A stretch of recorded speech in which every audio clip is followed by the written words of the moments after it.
this video, I'm going to show you how to hang a door using one of these hinge jigs. Now these are great for beginners because following a jig is really easy and you get a perfect cutout for your hinge every time. So this is our jig that fits perfectly with our Euro spec hinges, and then all we need to do is attach this jig to our door and then follow it with our router. So it means that we can't get it wrong when we come to getting our hinges set into our door. You can use it to cut out the hinges on your door. You can also use this jig to cut out the hinges on your casing. So that's why I tend to choose this one whenever I'm fitting a lot of internal doors. You'll need to cut your door to suit your opening, and we'll attach another video showing you how to do that. It's always important to mark on which is the top of your door. It seems obvious, but you need to know which is the top of your door, especially if you've got one of these doors similar to ours, where it's hard to differentiate between the top and the bottom. So that way you never lose which is the top of your door while you're spinning it around. We've also got another mark indicating where we want our hinges. So we're going to have our hinges here on the right hand side. We always put the hinges on our door first, and then we put the hinges on our door casing. So I'm going to show you how easy it is to router in your hinges using this Easy Rep hinge jig. We're just going to put some skids of wood down and then router out the hinges. You can put your hinges anywhere on your door, but I always like to put my first hinge 6 inches down from the top. You want to take your hinge, place it on your door and draw around it. Don't worry about being too accurate at this stage because all the accuracy will come when we use our jig for our router. You always want to come slightly higher up on your bottom hinge, so I always come 9 inches up and then start my hinge cutout. Your third hinge wants to go right in the middle of your 2 hinge cutouts, not necessarily the centre of the door. We're going to start by routing out our top hinge. So we're going to take our jig, place that over our hinge cutout, and you can see that lines up. And then you just want to take 2 quick clamps and just want to clamp your jig to the side of your door. Once you've got that in position, you're now ready to router out your hinge groove. The only thing we need to do next is set our router cutter to the correct depth. It's very important you get a router cutter with a guide bush. So this is a flush trim router cutter with a guide bush. And basically to set the depth, there is actually 2 slots here. So if you place your router up against there, you can actually set it to the correct depth.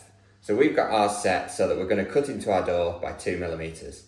To set the depth, I always like to use a scrap piece. So I've actually set the depth of my router and I've actually done a test hinge cutout. So I know that the router is cut into the exact depth that I need. You want to place your router in this starting hole here, just to get it going.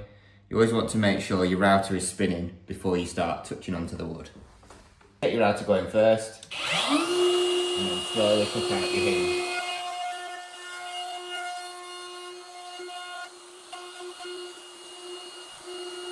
Turn your router off, back in the home position, and then remove it from your door. You can see we've routed out for our hinge, but there are just these corners that need squaring off. So while the hinge jig is still attached, we're going to take a sharp chisel and a hammer, and we're just going to square up those corners.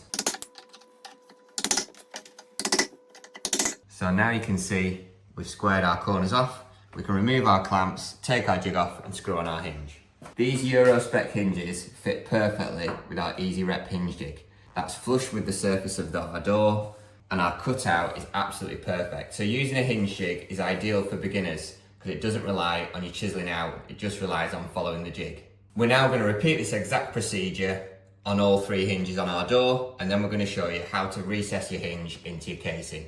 Our Easy Rep hinge jig cuts out a 76mm by 19mm hole, which is perfect for most UK hinges. So you can see we've got our Carlisle brass or Euro spec hinge here, and that fits perfectly into our recess. Another popular make in the UK is Eclipse hinges. These are also 76 by 19, and they fit perfectly with our Easy Rep Pro jig. When you're fixing into solid doors, it's always important you pilot hole your screws. I always like to position my pilot hole slightly further back so that it pulls the hinge into the door. If you pilot hole towards the front edge, it can pull your hinge away from the door.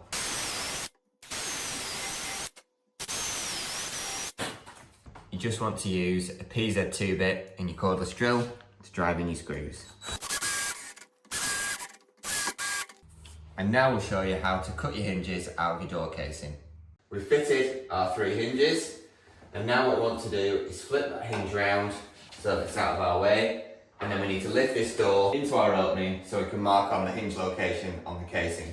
Now I've already set these packers up in the bottom of our doorway, so we know that when we position our door back in the frame, it will sit perfectly. Now you can use these airbags, but I tend to avoid these because they're good at lifting your door up and down, but they don't actually hold the position of the door, and the height can vary when you take your door on and off. I like to use rigid packers because I know even when I lift my door in and out of the frame, it's going to sit back down in the exact same location, so I can increase the accuracy when it comes to hang my door. So we've got our packers on the ground, so we know it's going to sit in the same place, and just make sure the hinges are folded all the way back. So we can see we've got our door fitting neatly within our opening, and I always like to push it up at the hinge side. Now we need to transfer the hinge location from the door to the casing. So I always like to put a little mark on the casing like that at the top, and again at the bottom. Now we do need to be aware that this part of the hinge sticks out, and we only need to be chiseling out for this leaf here. So we are aware that we've actually done our marks slightly bigger than our cutout. Just do this for all 3 hinges. So now we've got our marks, we can remove our door. This is where it can be really useful to have a spare hinge, and you want to position that hinge in line with your 2 marks, because if you remember, we marked this location here, and we only want to cut out for our leaves of our hinges. So once you've got your hinge in position, you just want to draw around to give yourself a reference mark. And now you can see exactly where you want to cut out on your door casing or frame. Repeat the process on your middle and bottom hinge. If you've marked out your hinge correctly, you should find that your hinge jig lines up perfectly. Rather than clamping this into place like we did on our door, we're actually going to screw this into the door casing because the holes can always be painted and filled. Because we're using the exact same jig that we used on our door, we don't need to alter our router whatsoever, and we're just going to repeat the same procedure. Start our router in the home position. You want to finish cutting, put your router back to the home position, and then you can remove it. At this point, you can square off your corners while the jig's still attached, but I actually prefer to remove my jig and then square off my corners. You only need to use some 4 by 20mm screws for this. So now I'm just going to square off my corners. I like to do this without using the jig, because I don't want to risk chiseling into my new hinge jig. Once you've squared off your corners, I always like to check my cutout with my spare hinge. You can see that fits perfectly, and now we're going to repeat the exact same procedure on our middle and bottom hinge.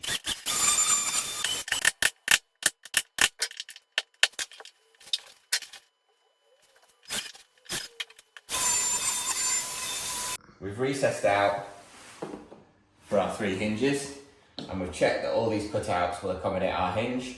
Now all we have to do is fix our door to our casing. So you want to pull all your hinges out,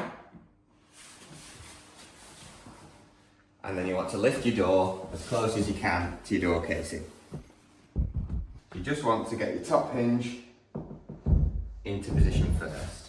You want to use your 2mm pilot bit, and we always start with the bottom screw on our top hinge, and we only put 1 screw in each hinge.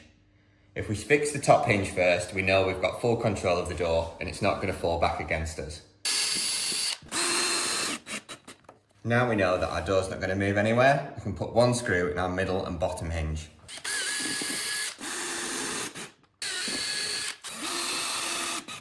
Now before we add the remaining screws, we need to see if our door will close within our frame. We can remove our packers, we'll see if our door will shut. So you want to just carefully offer it up to the casing, and just check that you've got clearance all the way around your door. You can see that we've got a 2mm gap running right around the perimeter of our door. You usually want between 5 and 10mm clearance at the bottom of your door. You don't want it too close to your tiles that it catches and scratches your tiles. You also don't want the gap too big that you get a drag through your door. So between 5 and 10mm is perfect. And now all we need to do is come round to our hinges, now that we're confident that everything's going to fit, and then we're going to add our remaining screws. Using a hinge jig, it makes it a lot easier to inset your hinges perfectly, and you'll increase your chances of your door shutting first time. In our next video, we're going to show you how to fit these brass door handles and bathroom lock. Thank you very much for watching. I hope this video has shown you how to router in your hinges perfectly using our Hinge Jig. If you found this video helpful, drop us a like, and if you want to be updated with more useful DIY content, subscribe to the channel. Thanks for watching.